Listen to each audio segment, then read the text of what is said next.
"Master, I've read so many books, but I've forgotten most of them. So what's the point of reading?" That was the question of a curious student to his master. The master didn't answer. He just looked at him in silence. A few days later, they were sitting by a river. Suddenly, the old man said, "I'm thirsty. Bring me some water, but use that old strainer lying there on the ground." But the student looked confused. It was a ridiculous request.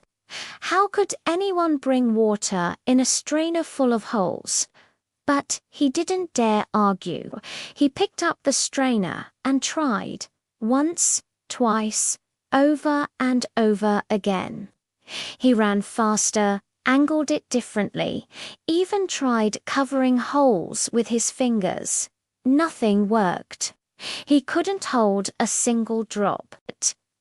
Exhausted and frustrated, he dropped the strainer at the master's feet and said, "I'm sorry, I failed. It was impossible." The master looked at him kindly and said, "You didn't fail. Look at the strainer." The student glanced down and noticed something. The old, dark, dirty strainer was now shining clean. The water, though it never stayed, had washed it over and over until it gleamed. The master continued, "That's what reading does. It doesn't matter if you don't remember every detail. It doesn't matter if the knowledge seems to slip through like water through a strainer, because while you read, your mind is refreshed. Your spirit is renewed.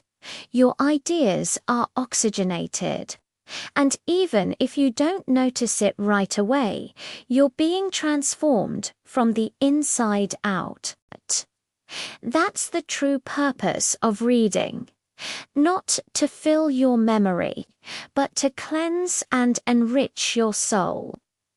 Takeaway: reading isn't to store knowledge, but to purify your mind. Every page renews your spirit, even if it seems forgotten. True transformation happens quietly from within.